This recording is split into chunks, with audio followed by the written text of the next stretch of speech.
కవిత్వం, విమర్శ, అనువాదం, రుబాయిలు ఏ ప్రక్రియను ముట్టుకున్నా ప్రాణం పెట్టి రాయడం తన వాక్యపు రక్తగుణం. తెలుగు, ఉర్దూ కలగలిసిన గ్రామీణ భాషా సౌందర్యం తన కవిత్వ వాక్యం. కొడుకులు వారసులైతే కావచ్చు గాని కూతుర్లు తండ్రుల అంతరంగ తరంగాలు.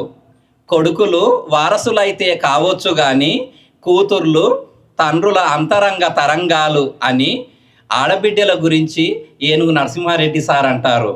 తన వ్యక్తిత్వం ఒక మట్టిపాట, తన కవిత్వం ఒక కొత్త పలక. కవిత్వంలో ప్రతి మూలమలుపు దగ్గర మనిషి కోసం ఎదురు చూస్తూ ఉంటారు. కన్నీరు ఎంత తెల్లగా ఉంది, అమృతంతో శుద్ధి చేసి నీ కళ్ళల్లో అమర్చాడా దేవుడు. ఏ రసాయనాల కల్మషాలు చేరకుండా ఎంత శుభ్రంగా కాపాడుకున్నావు తండ్రి. ఇవి తేటని కన్నీళ్ళ లాంటి ఏనుగు నరసింహారెడ్డి సార్ అక్షరాలు. సార్ను ప్రసంగించవలసిందిగా కోరుకుంటున్నాను. కవి సంగమం 2012లో మొదలై మధ్యలో 3 సంవత్సరాలు కరోనా తర్వాత కొద్దిగా గ్యాప్ వచ్చింది అని అన్న యాకూబ్ గారు ఇందాక చెప్పారు. కానీ నేను మాత్రం అది అస్సలే గమనించలేకపోయాను. కవి సంగమం నిరంతరంగా నడుస్తూనే ఉంది. ఫిజికల్ మీటింగ్ పెట్టకపోవచ్చు కానీ కవి సంగమం అనే ఒక మాధ్యమం ద్వారా పుస్తకాల మీద పుంఖానుపుంఖాల చర్చలు రోజూ జరుగుతూ ఉంటే నేను చూస్తూ ఉండేవాడిని. తర్వాత గ్రామాలలో కూడా ఈ కవి సంగమం, ఊరూరా కవి సంగమం లాంటి కార్యక్రమాలు కూడా నిర్వహించారు. అనేక పుస్తకాలను ప్రచురించారు. నిరంతరం ఒక 13 సంవత్సరాలుగా ఒక సంస్థను నిర్వహించడం అనేది ఎంత కష్టమైన పనో కూడా నేను అర్థం చేసుకోగలను. అట్లాంటి కష్టమైన పనిని ఎందుకు యాకూబ్ గారు వారి కుటుంబం అంతా నిర్వహిస్తుంది అంటే వారికి కవిత్వం మీద ఒక అవ్యాజమైన ప్రేమ. కవిత్వం తప్ప జీవితానికి ఇంకేం పరమార్థం ఉంది అనే మాట తను చెప్పకుండానే చెబుతున్నాడు. అట్లాంటి ఒక కవి సంగమం నిర్వాహకుడు యాకూబ్ అన్నకు మొదట నేను ధన్యవాదాలు తెలియజేయాలి. ఎందుకంటే 2వ సిరీస్ని ఈరోజు ప్రారంభిస్తూ ఏనుగు నరసింహారెడ్డితోటి నీతోటి ప్రారంభిస్తాము అని చెప్పినప్పుడు నేను కొంచెం ఆశ్చర్యపోయాను. ఇంకా చాలామంది ఉన్నారు కదా అన్న అంటే, చాలామందిలో నువ్వు కూడా ఉన్నావు, నువ్వే మొదలు ప్రిపేర్ అయి ఉండు అని చెప్పారు. ఎందుకంటే ఈ మధ్య నేను కొంచెం తప్పించుకోవాల్సిన పరిస్థితుల్లో పడి ఉన్నాను కాబట్టి నమ్మకంగా ఉండు అని మొదలు 1 వారం రోజుల కింద చెప్పారు. ఈ కవి సంగమం వేదికగా నాతో పాటు ఈరోజు కవిత్వాన్ని వినిపించడానికి లేదా వారి గురించిన పరిచయం చేసుకుని కవితా పఠనం చేయడానికి వచ్చినటువంటి మిత్రులు రహీముద్దీన్ గారు, శ్రీనిధి విప్లవశ్రీ గారు, సందీప్ ఉటారికారి గారు, అరవింద్ మైలారపు గారు, వారి కవిత్వం కూడా నేను విని ఆనందిస్తాను. నిజానికి వేదిక మీద ఉన్నటువంటి మేము చాలా మామూలు వాళ్ళం. వేదిక ముందు చాలా పెద్దవాళ్ళు ఉన్నారు. పేర్లు చెబితే కొన్నే నేను పేర్లు చెప్పగలుగుతాను అనే ఒక భయం కూడా ఉంది. అయినా కొన్ని పేర్లు నేను చెప్పకుండా ఉండలేకపోతున్నాను. ఏంటంటే శిలాలోలిత గారు ఉన్నారు, ఎన్ వేణుగోపాల్ గారు ఉన్నారు, ఆనందాచారి గారు ఉన్నారు. అదే ఎట్లాగూ 2-3 పేర్లు చెప్తే ఇంకా కొన్ని పేర్లు మిస్ అవుతాను అనే భయం ఉంది. అందరూ కూడా చాలా సీరియస్ కవులు, రచయితలు. కొద్దిమంది జూనియర్స్, కొంచెమంది చిన్నపిల్లలు కూడా డిగ్రీ పీజీలు చదువుతున్న వాళ్ళు ఉన్నారు. ఈ కాలేజీ ఆతిథ్యం లేకపోతే కవి సంగమం ఇక్కడ నడవకుండా ఉండకపోవడానికి అవకాశం ఉంది. అట్లాంటి వాళ్ళల్లో చందు శివన్న కూడా ఉన్నాడు. ఇంకా తెలుగు శాఖ అంతా కూడా ఉంది. అందరికీ కవి సంగమం ధన్యవాదాలు చెప్పొచ్చు. కవి సంగమం తరఫున నేను కూడా వారికి కృతజ్ఞతలు చెప్తూ 2 మాటలు చెప్పి 4 కవితలు చదివి నేను మీకు మరొకసారి ఏనుగు నరసింహారెడ్డి కవిత్వం ఎట్లా ఉంటుంది అని పరిచయం చేయడానికి ప్రయత్నం చేస్తాను.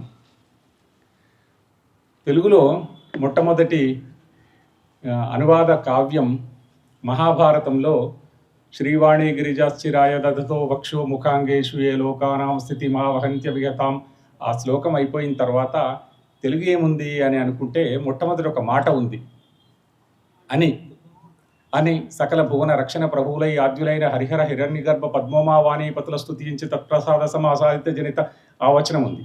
ఆ వచనంలో మొత్తం మహాభారతంలో తెలుగు ఏంటంటే అని అంటే దీనికి మనం అందరికీ తెలిసిన మాట ఒకరి నుంచి ఒకరికి చెప్పి అనే అర్థంలో ఎక్కువ మందికి తీసుకుంటాం. సంప్రదాయవాది అయినటువంటి విశ్వనాథ సత్యనారాయణ గారే అని అంటే యుద్ధం అని చెప్పాడు.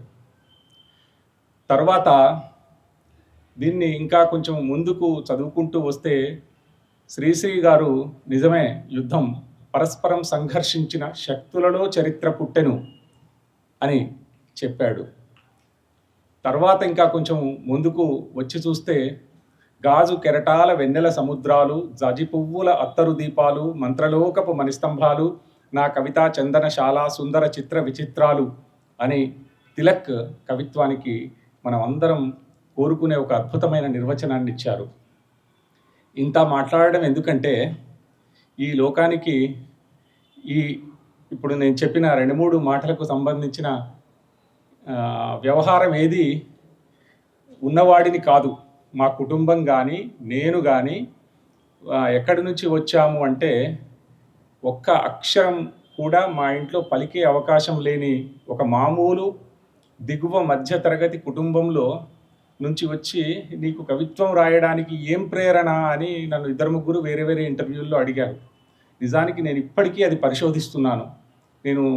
నన్ను మోటివేట్ చేసిన అస్సలు కారణం ఏమై ఉంటుంది అని. ఎందుకంటే కల్లోనికుంట అనే ఊరు గాల్లో నుంచి చూస్తే 100 కిలోమీటర్లే ఉంటుంది హైదరాబాద్కు. రోడ్డెంట పోతే 130-140 కిలోమీటర్లు ఉంటుంది, 120 కిలోమీటర్లు ఉంటుంది. ఒక మెయిన్ రోడ్డు విజయవాడ రోడ్లో పోవాలి, మళ్ళీ వెనక్కి చిట్యాల నుంచి రామన్నపేటకు పోవాలి, మళ్ళీ ఇంకొక టర్న్ తీసుకొని రామన్నపేట నుండి ఎన్నారం పోవాలి. ఆ ఎన్నారం అనే ఊర్లో కూడా మా ఊరు పెద్ద ఊరు కాదు. ఎన్నారం అనే ఊర్లో ఒక పల్లె కల్లోనికుంట. కల్లోనికుంట అంటే కుంట పేరు. అది ఆ కుంట పేరే మా ఊరి పేరు అయింది. ఎందుకంటే ఆ కుంట ఇచ్చిన నీళ్లతోటి చేసే వ్యవసాయంతో మా కుటుంబాలు బతికినాయి. చివరగా నాకు అనిపించింది ఏంటంటే మా ఇంట్లో మొట్టమొదటి అక్షరాస్యుడిని నేను అని చెప్తే కొద్దిమంది అప్పుడప్పుడు కొద్దిగా ఆశ్చర్యపోతూ ఉండేవారు. మా అక్క నాకంటే కేవలం 7 సంవత్సరాలే పెద్దదైనటువంటి మా అక్క కూడా నిరక్షరాస్యురాలు. అట్లాంటి కుటుంబంలో అక్షరాలు 4 నేర్చుకోగలిగాను. ఎందుకు అంటే మమ్మల్ని ఒక దురదృష్టం వెంటాడి అది ఒక విచిత్రమైన టర్నింగ్ ఇచ్చింది.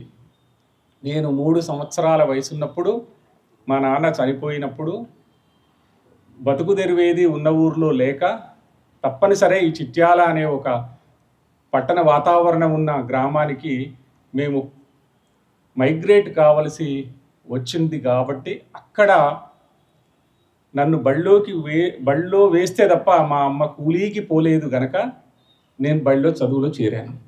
లేకపోతే కల్లోనికుంటలో నాకంటే 4-5 సంవత్సరాల జూనియర్లు కూడా నిరక్షరాస్యులుగానే ఉండిపోయారు.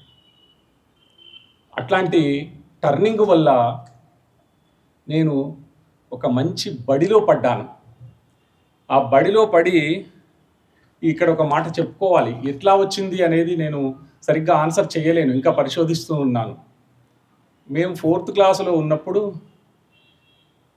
ఆ క్లాస్ టీచర్ రాకపోతే పక్క క్లాస్లో ఉన్న ఒక టీచర్ని వచ్చి కూర్చోమంటారు. ఏం చెప్పకపోయినా పర్లేదు, గోల చేయకుండా చూడండి అని పంపించారు. పీఈటీ అంటే ఆటలు నేర్పించే ఒక సారు, పిచ్చయ్య సార్ అని ఉండే, ఆయన వచ్చి మా క్లాస్లో కూర్చొని అరే ఒక్కొక్కడు ఒక కథ చెప్పాలి, పీరియడ్ మొత్తం అయిపోవాలని చెప్పాడు. 1-2 కథలు చెప్పారు. నేను ఒక కథ చెప్పలేక కొన్ని లైన్లు చెప్పాను. అంతకుముందే రాసుకున్నది 4th క్లాస్లో. అదేంటంటే, చిన్ని చిన్ని నా చిట్యాల, పెద్ద పెద్ద నా చిట్యాల, గూడాలతో నిండిన చిట్యాల, గట్టిగా ఉంది భలే పొట్టిగా ఉంది, దీనికి డిమాండ్ ఎక్కువైంది, ముత్యాలమ్మ గూడాని చిట్యాలగా చేసి, ఇందిరానగర్ను అందుకు చేసి, సంజీవనగర్ను అందుకు చేసి, గొప్పగా పోల్చిన చిట్యాలను చిన్ని చిన్ని నా చిట్యాల, పెద్ద పెద్ద నా చిట్యాల అని చెప్పాను. చెప్తే అది ఇప్పటిదాకా లైన్లు గుర్తుండడం నాకు కూడా అప్పుడప్పుడు ఆశ్చర్యం అనిపిస్తుంది.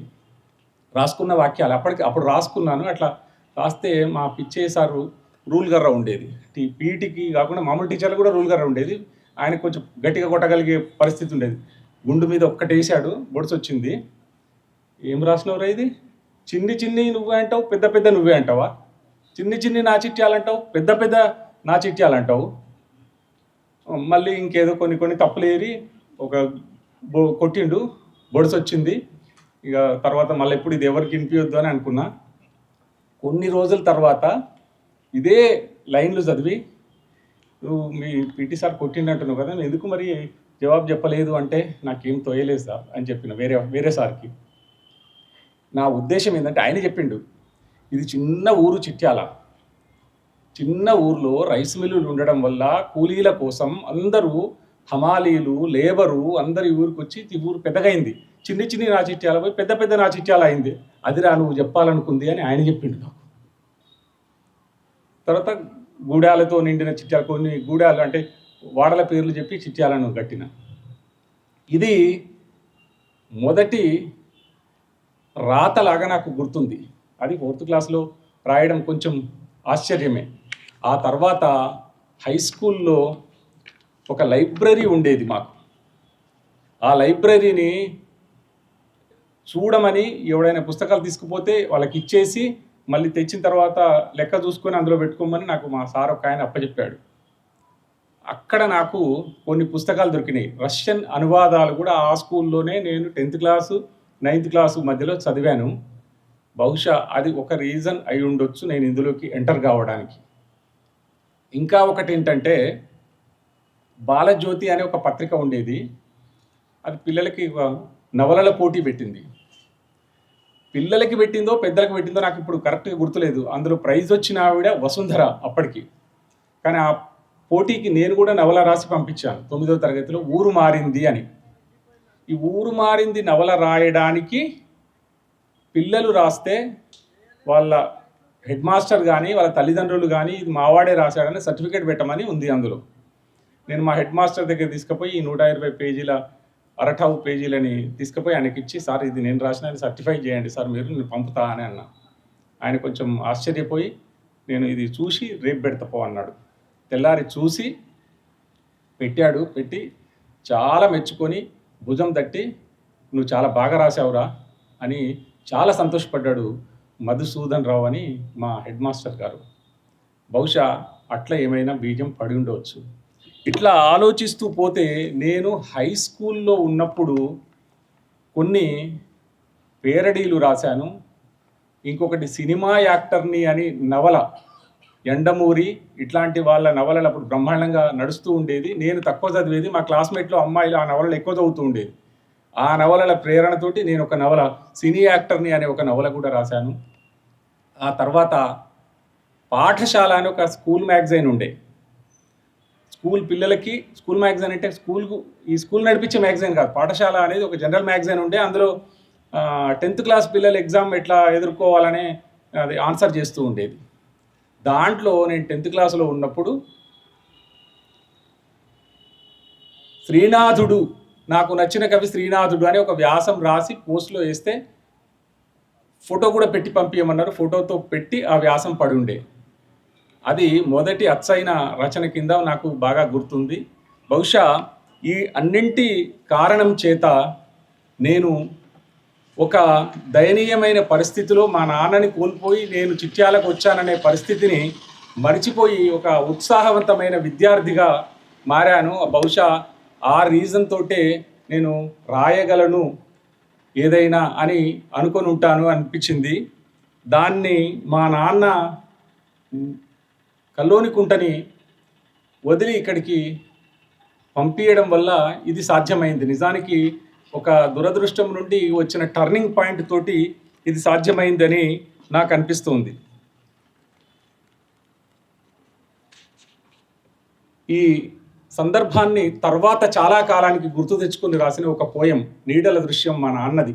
మా నాన్న ఇచ్చినటువంటి టర్నింగ్, ఆయన కష్టాన్నంతా తన జీవితానికి క్లోజ్ చేసుకొని ఆయన ఇచ్చిన టర్నింగ్ వల్ల రాసిన ఒక పోయం ఇది. చాలా ఇటీవల 5-6 ఏళ్ల కింద మాత్రమే రాశాను. దాని పేరు నీడల దృశ్యం.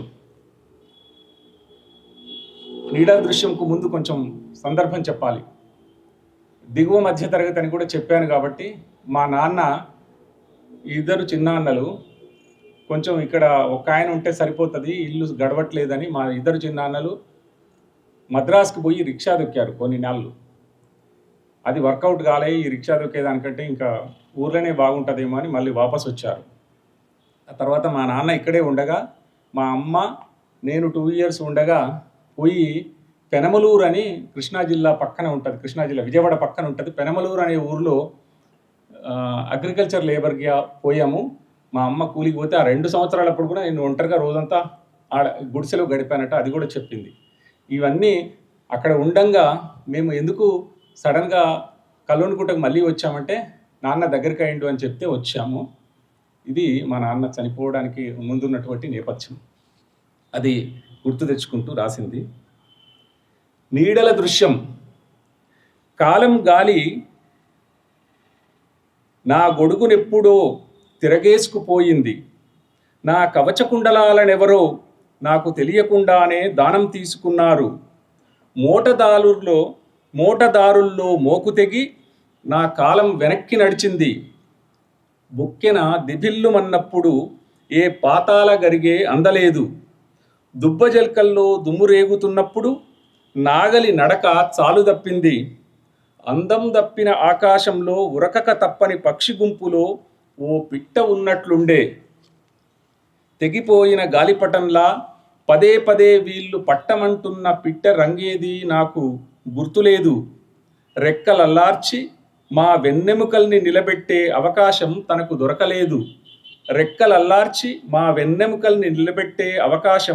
దొరకలేదు.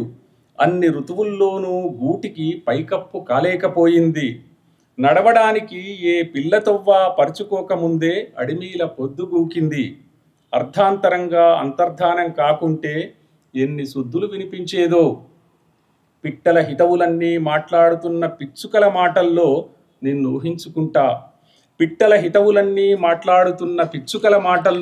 ఊహించుకుంటా. కూనల జబ్బచరిచే పలుకులన్నిటా నీ పొడపట్టుకుంటా. కల్లోనికుంట ఎరగాలి దుమ్మురో ఏ రేణువైనా నీ కథ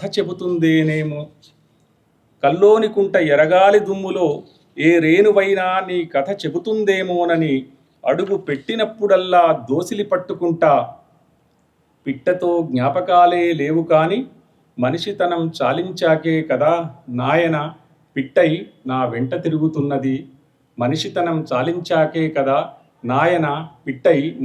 తిరుగుతున్నది అనేది ఈ కవిత.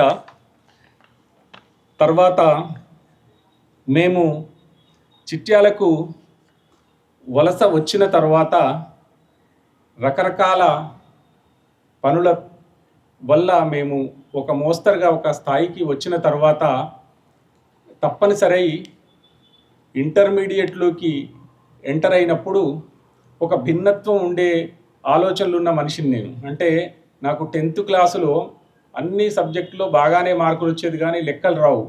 చాలామంది తెలుగు పిల్లలకి లేదా కవులకు రచయితలకు లెక్కలు రావని నేను అనుకుంటాను. నాకు కూడా లెక్కలు రావు. రేపు రిజల్ట్ వస్తుందనంగా అయితే ఫస్ట్ క్లాస్ వస్తుంది, లేకపోతే ఫెయిల్ అవ్వడం ఖాయం అని ఒక నమ్మకం. ఎందుకంటే మ్యాథ్స్లో ఫెయిల్ అవుతా లేదా మొత్తంగా ఫస్ట్ క్లాస్ వస్తా అని అనుకున్నాను. ఈ ఫస్ట్ క్లాస్ వస్తా అని అనుకున్నది నిజమైంది. లెక్కల్లో కూడా బొటాబొటి వచ్చి మిగిలిన అన్ని ఎగ్జామ్స్లో మంచి మార్క్సే వచ్చాయి. 400 మార్కులు ఆ రోజుల్లో. ఇప్పటి పిల్లలకు అది ఆ సంఖ్య తెలియకపోవచ్చు. ఏబీలు ర్యాంకులు ఏవో ఇస్తున్నారు ఇప్పుడు. రామన్నపేటలో ఇంటర్మీడియట్కి వెళ్తే నేను హెచ్ఈసి అప్లై చేశాను. మీకు ఇప్పుడు తెలుసు అనుకుంటా, హెచ్ఈసి అనేది ఒక అవుట్డేటెడ్ సబ్జెక్టు. అప్పుడు కూడా అవుట్డేటెడే. నీకు 400 మార్క్స్ ఉన్నాయి, హెచ్ఈసి అప్లై చేస్తావా, బుద్ధి లేదు అని ఫామ్ తిప్పి నాకు ఇచ్చేసిండు మాస్టరు. కానీ నేను లెక్కల్లో ఎక్కడైనా చిక్కుకుపోతే కష్టం అవుతుంది కదా అని కనీసం 2వ డోర్ నుంచి పోయి మళ్ళీ హెచ్ఈసికి ఫామ్ ఇచ్చిన. ఆయన కూడా మళ్ళీ చూసి 400 ఉన్నాయి, హెచ్ఈసికి తీసుకోం, బుద్ధి లేదు పో అన్నాడు. లాస్ట్కు ఎంపీసీలో అడ్మిషన్ ఇచ్చారు. ఎంపీసీలో అక్కడ వాళ్ళు చెప్తూ ఉంటే నాకు అరబ్బీ, ఉర్దూ, మలయాళీ అన్నీ కనిపిస్తున్నాయి, కానీ నాకు లెక్కలు అర్థం అవ్వట్లేదు. అప్పుడు సార్ దగ్గరికి పోయి, సార్ కనీసం నన్ను హెచ్ఈసికి కాకపోయినా బీపీసీ కన్నా ట్రాన్స్ఫర్ చేయండి సార్, ఈ లెక్కలు ఉండవు, ఏదైనా ట్రై చేస్తా అని చెప్పిన. ఆయన ఏదో లక్కీలీ అట్లా ట్రై చేశాడు, బీపీసీలో పడ్డాను. ఇవి నడుస్తూ ఉన్న కాలంలో మొదలు రాసిన అలవాటు ఉండడం వల్ల రేడియో ప్రోగ్రాంలు నన్ను బాగా ఆకర్షించి ఆకాశవాణి నుంచి ఇంటర్మీడియట్ ఫస్ట్ ఇయర్లో ఒక కాంట్రాక్ట్ వచ్చింది. నా పోయమ్స్ పంపిస్తే నీ పోయమ్స్ సెలెక్ట్ అయినాయి, మీరు వచ్చి చదవచ్చు అని. అట్లా నేను చదివాను. దాంట్లో భాగంగా నేను చదివినప్పుడు ఆకాశవాణికి రావడం కోసమే నేను రెండోసారి హైదరాబాద్కి వచ్చాను. అంతకుముందు ఒకసారి పురాణ ప్రబోధ పరీక్ష అని తిరుమల తిరుపతి దేవస్థానం వాళ్ళు నిర్వహించే పరీక్ష ఒకటి పెడితే దాంట్లో నేను ఎగ్జామ్ రాస్తే నల్లగొండ జిల్లాలో ఫస్ట్ ర్యాంక్ వచ్చిందని సిల్వర్ మెడల్ ఇవ్వడం కోసం హైదరాబాద్కి ఒకసారి పిలిచారు. అది కూడా చాలా ఆనందాన్ని కలిగించే విషయం.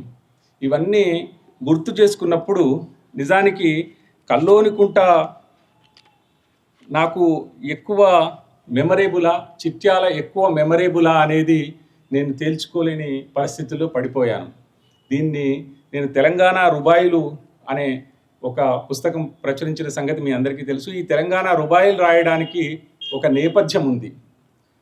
ఏంటంటే తెలంగాణ ఉద్యమం నడుస్తూ ఉన్నప్పుడు వచన కవిత్వం రాసి ఎక్కువ మందిని ఇన్స్పైర్ చేయడం కంటే రుబాయిలను రాస్తే ఎక్కువ ఇన్స్పైర్ చేయగలుగుతాను అని అనుకొని అట్లా రాశాను. అవి ఆ తర్వాత ఆంధ్రప్రభలో 3 సంవత్సరాల 2 నెలలు వీక్లీ సీరియల్గా కూడా ప్రచురించబడ్డాయి. తర్వాత అనేక మంది ఔత్సాహికులు దాన్ని పాటలాగా చేసి పాడుకొని యూట్యూబ్లో ఇప్పుడు చాలా వీడియోలు, క్లిప్లు దొరుకుతున్నాయి. ఇదంతా ఎందుకు చెప్తున్నానంటే చిట్యాల గురించి ఒక స్టాంజా ఉంది. నలువైపుల పెనుగుట్టలు నడుమనుంది చిట్యాల, నలుదిక్కుల 4 రోడ్లు నడుమనుంది చిట్యాల, భరతదేశ నమోనాగ వర్ధిల్లింది ఊరు, పలుమతాలు పెను ప్రేమల నడుమనుంది చిట్యాల. అట్లాగే తెలంగాణ రుబాయిల్లో కొన్ని స్టాంజాస్ నాకు చాలా ఇష్టమైన స్టాంజాసు. ఆటలోనే ఉన్న సంగతి గుర్తుకున్నది, ఆదిలోనే ఒప్పుకున్నది గుర్తుకున్నది, వెన్నుపోటే కొత్తగాని యుద్ధమంతా పాతదే, చివరిదాకా పోరుమన్నది గుర్తుకున్నది, చివరిదాకా పోరుమన్నది గుర్తుకున్నది. కలలోనూ ఒక కల ఉంటుంటది, ఇలలో మరి ఒక ఇల ఉంటుంటది, వలయం లోపల వలయం మనుగడ, కథలో ఇంకొక కథ ఉంటుంటది. ఏదైనా ఒక వార్తా పత్రికల్లో చదివినప్పుడు అసలు రీజన్ దాని వెనుక ఉన్నది ఇది అని మనకు అనిపిస్తూ ఉంటుంది. దాని తర్వాత లోతుల్లోకి పోయినప్పుడు అసలు నిజం తర్వాత తెలుస్తుంది అని చెప్పడం కోసం రాసినటువంటి స్టాంజా. కొంతకాలమే పుడమితో రుణమున్నది మనకు, కొద్ది సృజనకే మట్టితో అనుమతున్నది మనకు, చేయాల్సిన పనులేవో గుర్తుపట్టు ఏనుగు, కొద్ది కలలకే నిద్దుర అందనున్నది మనకు అని రాశాను. ఇట్లా తెలంగాణ రుబాయిలు కారణం ఏదైనా చాలా ఎక్కువ మందికి రీచ్ అయినాయి. బహుశా అందులో ఉండేటటువంటి కొంత హేతువాదం కూడా, కొంత రీజనింగ్ కూడా కారణం కావచ్చని నేను అనుకుంటాను. ఎందుకంటే ఒక స్టాంజా ఉంది, మూల చుక్క పొడవ శుభమైతది, అమావాస నిశిగూడ శుభమైతది. మామూలుగా అయితే మూల చుక్క పొడిస్తే అశుభమైతుంది అంటారు. తర్వాత అమావాస్య రాత్రి కూడా అశుభాలు జరుగుతాయి అంటారు. నేను దానికి భిన్నంగా చెప్పాను. మూల చుక్క పొడవ శుభమైతది, అమావాస నిశిగూడ శుభమైతది, బలమైన కాంక్షలే నడిపించితే దుర్ముహూర్తము కూడా శుభమైతది. ఆడినప్పుడు ఆట విలువలు తెలియరావు, గెంతినప్పుడు స్వేచ్ఛ ఎత్తులు తెలియరావు, అనుభవించిన క్లేశమే చుక్కాని తుదకు, చిమ్మ చీకటి కమ్మ దారులు తెలియరావు, చిమ్మ చీకటి కమ్మ దారులు తెలియరావు. కాలే కడుపులతో అలసినప్పటి రోజులు, ఖాళీ జేబులతో తిరిగినప్పటి రోజులు, చెప్పిన పాఠాలు ఏ గురువు చెప్పలేదు. కాలే కడుపులతో అలసినప్పటి రోజులు, ఖాళీ జేబులతో తిరిగినప్పటి రోజులు, చెప్పిన పాఠాలు ఏ గురువు చెప్పలేదు, దిక్కుతోచని పక్షులైనప్పటి రోజులు అని తెలంగాణ రుబాయిలు పుస్తకాన్ని నేను 2000 సంవత్సరంలో ప్రచురించాను కానీ వాటి రాత 8-10 సంవత్సరాల ముందు నుండి ప్రారంభమైందన్న సంగతి చాలామంది సాహిత్య మిత్రులకు తెలుసు.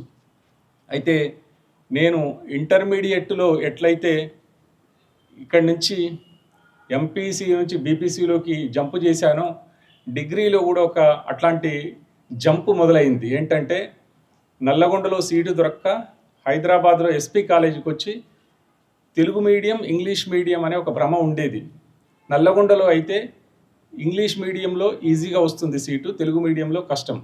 హైదరాబాద్లో ఇంగ్లీష్ మీడియంలో కష్టం, తెలుగు మీడియంలో ఈజీ అని, ఈజీగా సీట్ వచ్చేది ఏది చూడాలి కాబట్టి ఇంగ్లీష్ మీడియంలో అడ్మిషన్ వేసాను. అడ్మిషన్ వేస్తే వచ్చింది. వచ్చిన తర్వాత మాకు సభాపతి గారని ఒక లెక్చరర్ ఉండేవాడు.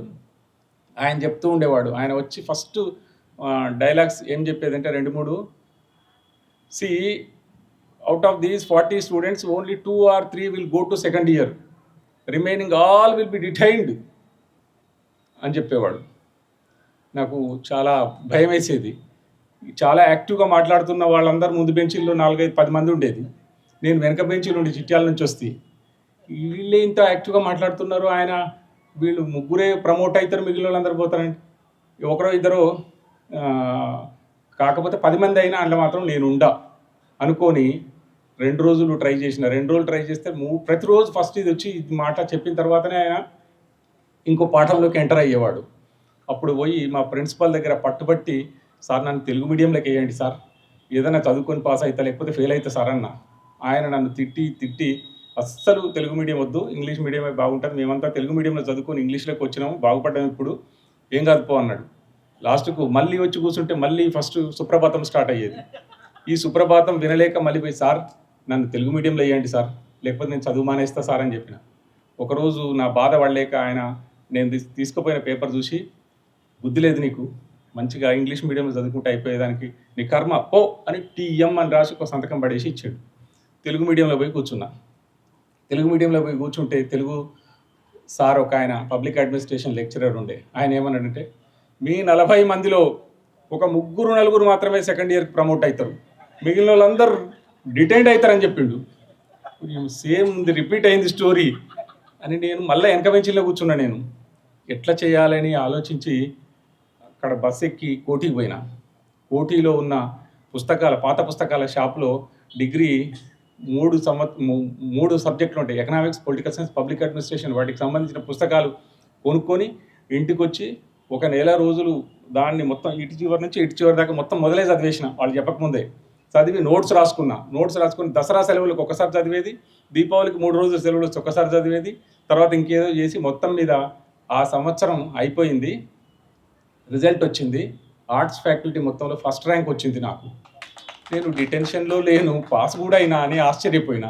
తర్వాత ర్యాంకింగ్ తీస్తే వాళ్ళు ఆర్ట్స్ ఫ్యాకల్టీలో ఫస్ట్ ర్యాంక్ అని. ఇక్కడే ఉన్నాడు మా మిత్రుడు కాసుల ఆంజనేయులు గారని, ఆయన ఇక నువ్వు సెకండ్ ఇయర్ అక్కడికి రా అన్న, నల్గొండకు రా, ఈడొద్దు హైదరాబాద్లో అని అంటే, బట్ సెకండ్ ఇయర్ నల్గొండకు పోయి ప్రిన్సిపల్ని కలిసి, సార్ నాకు ఇక్కడ అడ్మిషన్ కావాలి సార్ అంటే, ఎన్ని పాస్ అయినావు ఫస్ట్ ఇయర్లో అన్నాడు.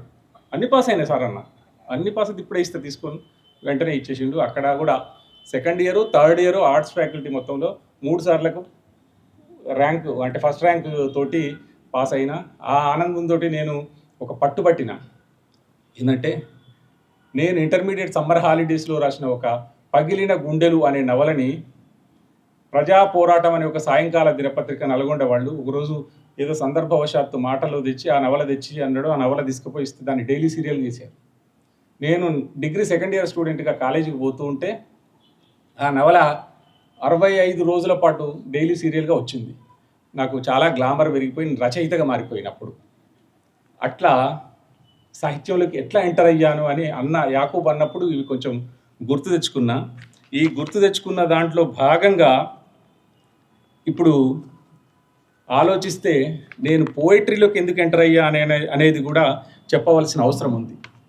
ఎందుకంటే అప్పుడు కొద్దిగా వామపక్ష రాజకీయాల యొక్క ప్రభావం చాలా ఉంటుంది నల్గొండలో. ఆ ప్రభావం చేత నేను నవల రాసినటువంటి వాడిని అప్పుడప్పుడే ఇప్పుడు ప్రైవేట్ కాలేజీలు మధ్య గవర్నమెంట్ కాలేజీలను ఏరుకుంటున్నాం కదా మనం. అప్పుడు ప్రైవేట్ కాలేజీలు అనేవి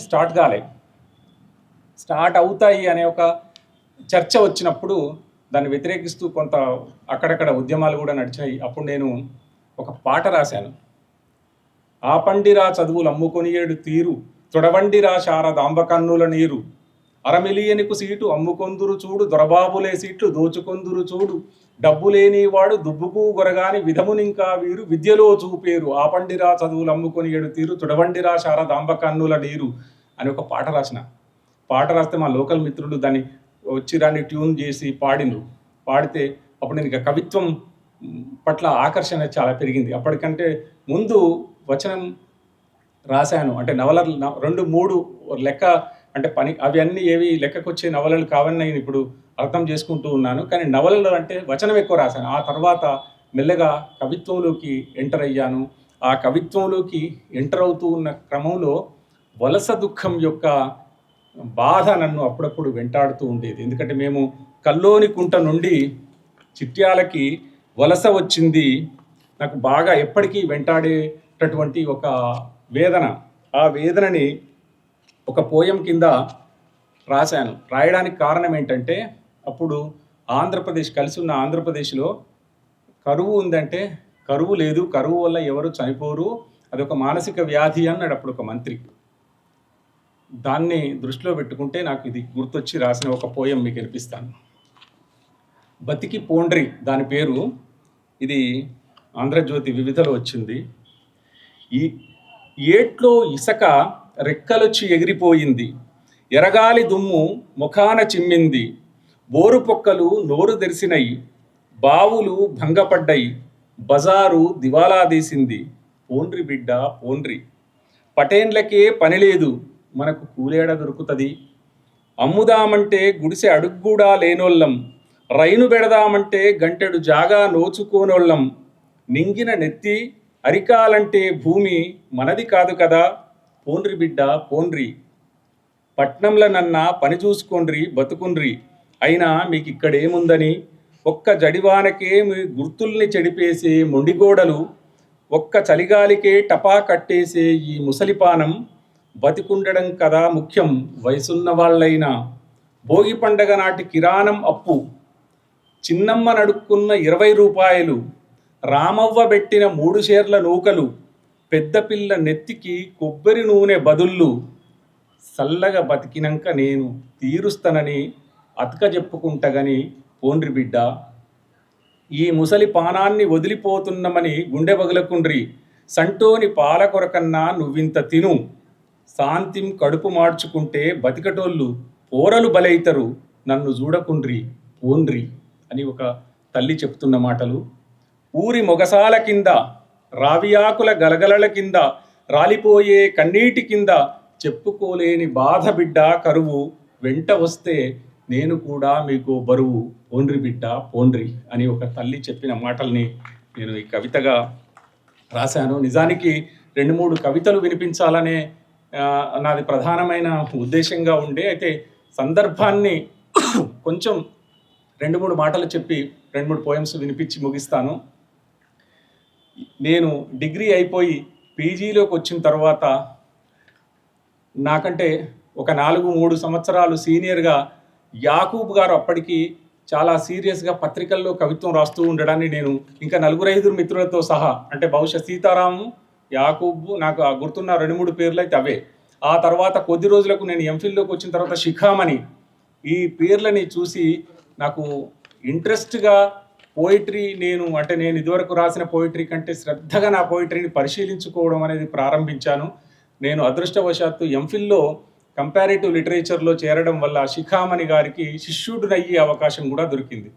ఆయన మువ్వల చేతికర్ర పుస్తకాన్ని నాకు ఇచ్చాడు. అది చదివిన తర్వాత నేను దాని ఆసరా పట్టుకొని కె శివారెడ్డి గారి ఇంటికి, నేను కాంచనపల్లి గారు ఓ రోజు మన ఇద్దరం శివారెడ్డి సార్ ఇంటికి పోదాం, ఎవరిని అడగకుండా, ఆయన కూడా చెప్పకుండా, అప్పుడు సెల్ ఫోన్లు లేవు కదా, పోతే ఏమనుకుంటాడంటే ఏమని అనుకొని మనం పోనైతే పోదామని ఇంటికి పోయాము. పోతే ఆయన చాలా ఆత్మీయంగా ఆదరించి ఆయన పుస్తకాలు 2-3 పుస్తకాలు ఇచ్చాడు.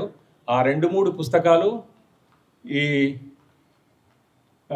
శిఖామణి గారి పుస్తకము తీసి చదివిన తర్వాత మాకు ఆలోచనలో చాలా పరిణతి, కొత్తదనం అనేది రావడం అనేది మొదలైంది. ఆ తర్వాత కొద్ది రోజులకే నేను అనుకుంటా ప్రవహించే జ్ఞాపకం మొదటి పుస్తకం యాకూబ్ అన్నది వచ్చింది, అది కూడా మేము తీసుకున్నాము. దాంతో కవిత్వంలో ఒక కొత్త పరిణామశీలత అనేది, పరిణామం అంటే నేను బాగా అబ్జర్వేషన్ అనేది కవిత్వంలో చాలా పెరిగింది. ఆ తర్వాత మేము రాసిన పోయమ్స్ చాలా పత్రికల్లో వచ్చాయి. ఆ పత్రికల్లో రావడానికి ఒక ప్రధానమైన కారణం ఉస్మానియా యూనివర్సిటీ కాదు, తెలుగు యూనివర్సిటీ అని నాకు అనిపించింది. ఎందుకంటే తెలుగు యూనివర్సిటీకి ఎంటర్ అయిన తర్వాతనే ఒక భిన్నత్వాన్ని మేము చూడగలిగాము. అట్లా చూసినప్పుడు 2-3 పోయమ్స్ చాలా విభిన్నమైనటువంటి పోయమ్స్ ఉన్నాయి. 1-2 మట్టిపాట పద్యాలు కూడా మీకు వినిపించాలని అనుకుంటున్నాను. ఎందుకంటే ఇవి డిగ్రీ ఫస్ట్ ఇయర్లో చెప్పిన ఒక మాటకి అనుబంధంగా చెప్పాలి. Degree first year SP college సికింద్రాబాద్లో చెప్పేటప్పుడు మాకు తెలుగు లెక్చరర్ విజయలక్ష్మి గారని ఒక మేడం ఉండేది. ఆమె కవిత్వం గురించి అంతగా పట్టించుకోకపోయినా తిరుమల శ్రీనివాసాచార్య గారు సైన్స్ వాళ్ళకి తెలుగు చెప్తూ ఉండేది. నేను ఆయన కవి కాబట్టి ఆయన దగ్గరికి పోయి కొన్ని పద్యాలు చూపించాను. ఆ పద్యాలు చూపిస్తే ఆ పద్యాలు మీకు వినిపిస్తాను. ఆయన అన్న మాట తర్వాత చెప్తాను. అప్పులోళ్ళు పైసలు అడిగితే ఎట్లంచు, పొట్టకూటి గింజలెట్టులనుచు, వెరచి రైతు బిడ్డ ఉరికొయ్య కూగెరా, పల్లె బతుకు మాది పాడుగాను. ఇది పద్యం.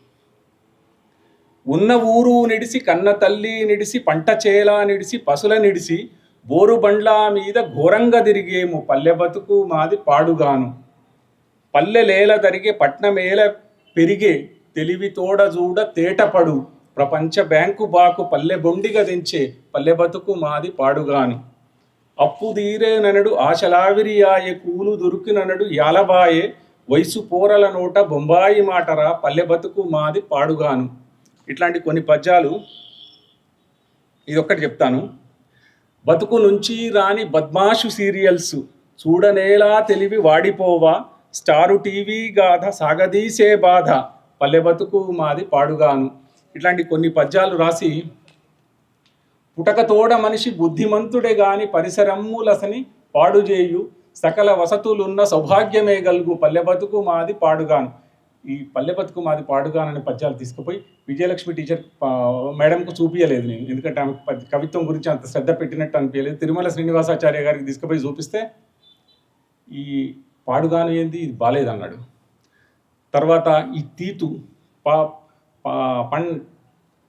పాచిముఖమునందు పండ్ల పుల్లను వేసి, తిండి వేలలోనే తీతు దాన్ని, లేచి లేవగానే లేగపేడను తీతు, పల్లె బతుకు మాది పాడుగానంటే ఈ తీతు ప్రయోగాలు కూడా లేవు నాయన అని చెప్పాడు. దాంతో I was very much disappointed. ఈ పద్యాలన్నీ ముదిరిపెట్టి లోపలేసుకున్నా. ఇవి మళ్ళీ ఎప్పుడు బయటకి తీశానంటే కరెక్ట్గా నేను ఉద్యోగంలో చేరిన తర్వాత 15 ఏళ్ళ తర్వాత ఈ పద్యాలని మా మిత్రుడు, నేను ఎంఆర్ఓ ఉన్నప్పుడు నా ఆఫీస్లో ఏఎస్ఓ అనే అతను కొత్తగా కంప్యూటర్స్ అప్పుడప్పుడే వచ్చాయి, ఈ పద్యాలు చూసి ఆయన చాలా ఇష్టపడి డిటిపి కొట్టి, నేను అక్కడి నుంచి ట్రాన్స్ఫర్ అవుతూ ఉంటే పిన్ను కొట్టి, ఇది ట్రాన్స్ఫర్ కింద గిఫ్ట్లు ఇస్తారు కదా, ప్రజెంటేషన్ కింద ఇది ఇచ్చాడు. ఇచ్చిన తర్వాత నాకు ఎంత ఆనందం కలిగిందంటే, ప్రింట్లో వస్తేనే ఆనందం కలిగేది, కానీ డిటిపి టైప్ కొడితే ఇంత చక్కగా ప్రింట్లో వచ్చినట్టే ఉంది కదా అని అప్పుడు తెలియక భ్రమ, ఇట్లా ఉంది అని చాలా సంతోషంతో దీన్ని ఎత్తుకొని సిద్దిపేటకు పోయాను. సిద్దిపేట ట్రాన్స్ఫర్ అయ్యాను. సిద్దిపేటలో ఒక మిత్రుడు చూసి ఇది టేబుల్ మీద ఉండి దాన్ని పాడాడు. ఈ పాట ఎందాక పోయిందంటే లాస్ట్కు తెలంగాణ మూమెంట్లో ఈ పాటని పాడి రికార్డు చేద్దాం సార్ అన్నారు. ఈ పాటని దేశ్పతి శ్రీనివాస శర్మ అని ఒక మిత్రుడు ట్యూన్ చేస్తే మన తెలంగాణ ఉద్యమకారుడు దేశ్పతి శ్రీనివాస్ గలంలో 1 గంట క్యాసెట్గా వచ్చిన పుస్తకం ఇది. ఇప్పుడు నేను చదివిన పద్యాలు అవే. మొదలు అట్లా డిసప్పాయింట్ అయ్యి చివరికి ఒక 15 సంవత్సరాల తర్వాత ఈ మట్టిపాట అనే పుస్తకం, చాలా చిన్న పుస్తకము కానీ చాలా మందికి రీచ్ అయింది. అది కూడా ఈ సందర్భంగా నాకు షేర్ చేసుకోవాలని అనిపిస్తుంది. తర్వాత 2-3 పోయమ్స్ మాత్రమే వినిపిస్తాను. టైం ఎంత అయింది? ఓకే, అంటే నేను ఇంకా 10 నిమిషాలు తీసుకోవచ్చా?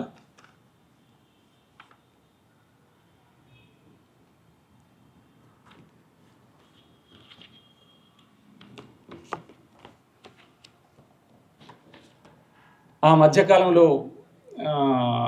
అంటే మతములన్నీ మాసిపోవును అనేది గురజాడ అప్పారావు చెప్పిన మాటకు భిన్నంగా మతములన్నీ నిలిచి వెలుగును అనే వాదాన్ని, నిలిచి వెలగాలి అనే వాదాన్ని తీసుకొచ్చిన ఒక సందర్భాన్ని చూసిన తర్వాత ఒక కవిగా తట్టుకోలేక రాసిన ఒక పోయము అది నేను ఉద్యోగంలో చేరకముందు రాసినటువంటి ఒక పోయంను తర్వాత ప్రచురించాను. దాని పేరు పులి సంచారం.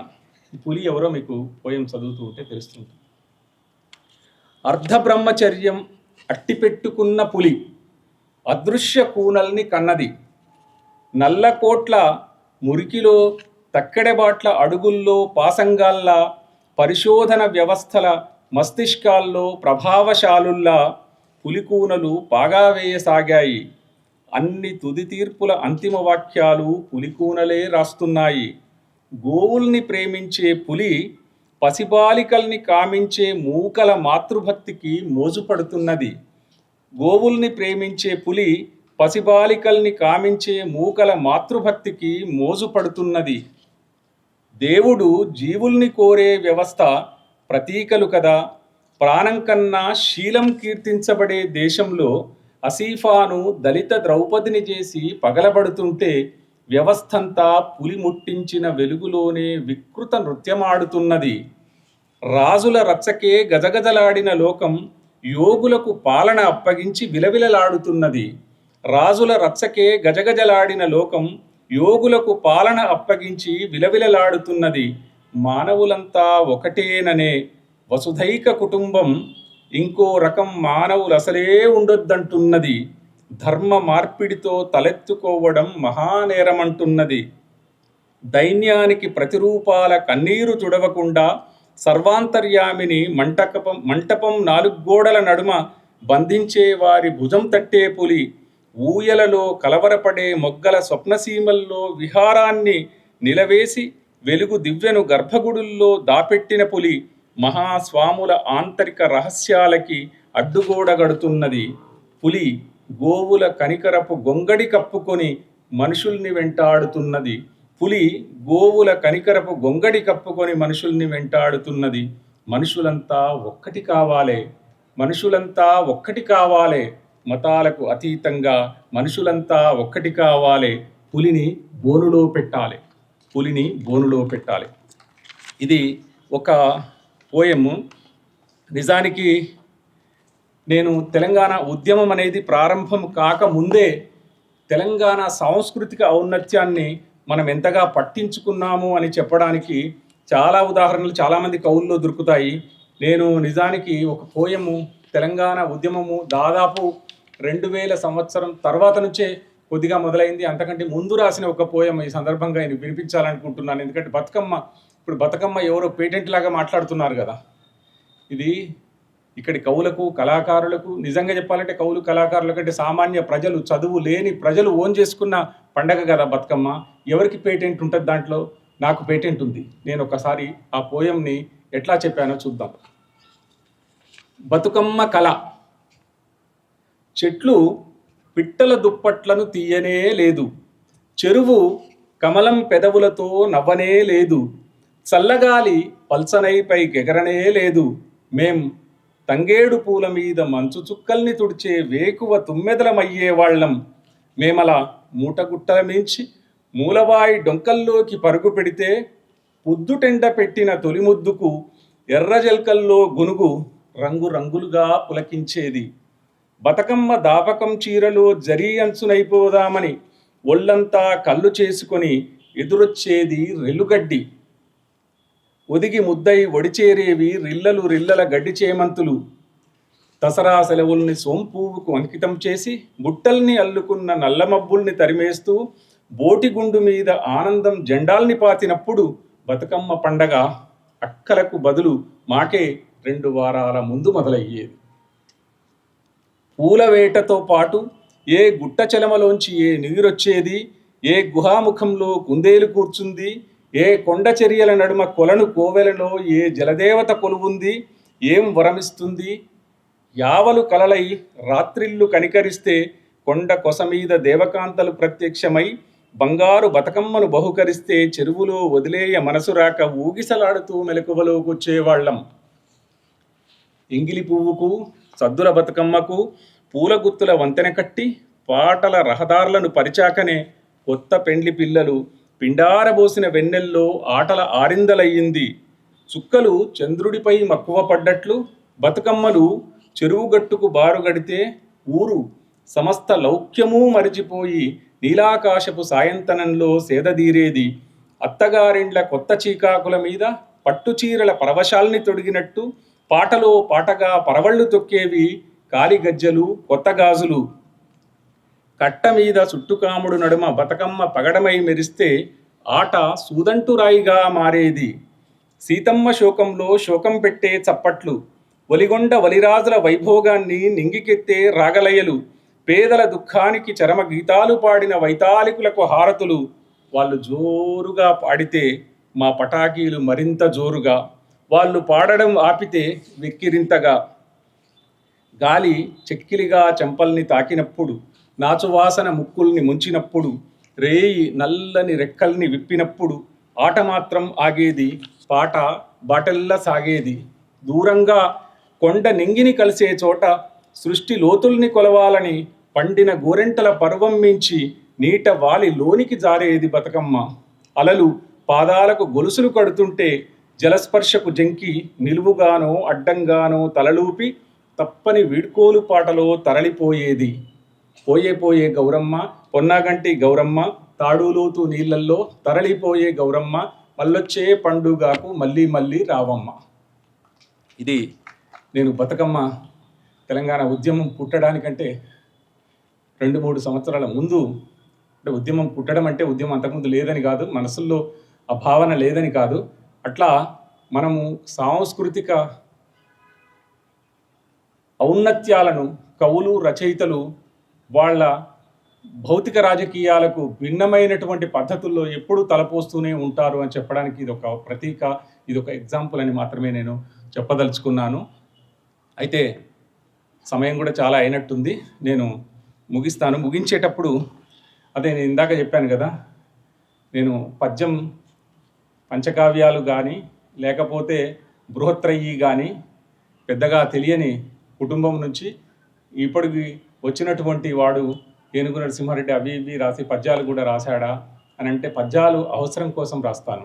వచన కవిత్వంలో చెబితే పేలుతుందా, పద్యంలో చెబితే పేలుతుందా అనేది మాత్రమే పట్టించుకొని రాస్తాను. కాబట్టి ఇటీవలి కాలంలో 7 కోరల వాయి అని ఎన్నికల పద్యాలు రాయాల్సినటువంటి అవసరం వచ్చింది. దానికి అవసరం ఏంటో 1-2 పద్యాలు చదివితే మాత్రం మీకు తెలుస్తుంది.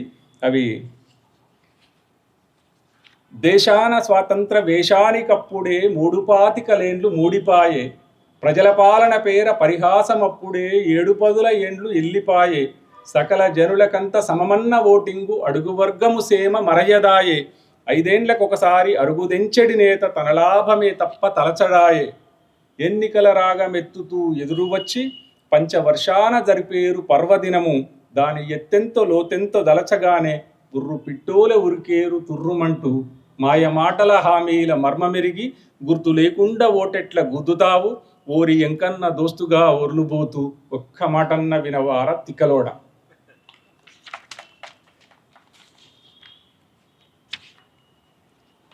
వాళ్ళు మన దగ్గరికి వచ్చి ఓట్లు అడిగేటప్పుడు ఇట్లా చెప్తారు: ఆకిట్ల ముగ్గేయ అక్కయ్య నేనున్న నని నజాకతు చేయు నష్కగొట్టు, ఆకిట్ల ముగ్గేయ అక్కయ్య నేనున్న నని నజాకతు చేయు నష్కగొట్టు, ఇంటి లోపల దూరి చంటిపోరల గుంజి చంక నెక్కించుక సంబురపడు, పెరటికి పరుగెత్తి పెండకళ్లను తీసి పశులకు మేతేసి పక్కుమనును, మూల్గి మంచమునున్న ముసలాయనను చేరి ఒగలైన కన్నీళ్లు ఒలకబోయు, ఎన్నికల వేల లీడర్లకెన్నికలలో ఎన్నడునురాని గడపల నన్నిదిరుగు, ఎప్పుడాడని మాటలు నప్పుడాడు, ఎన్నికలు వస్తే నటరత్న ఎవ్వడేని, మాయ మాటల హామీల మర్మమెరిగి గుర్తు లేకుండా ఓటెట్ల గుద్దుతావు, ఓరి ఎంకన్న దోస్తుగా ఒర్లుబోతూ ఒక్క మాటన్న వినవార తిక్కలోడ.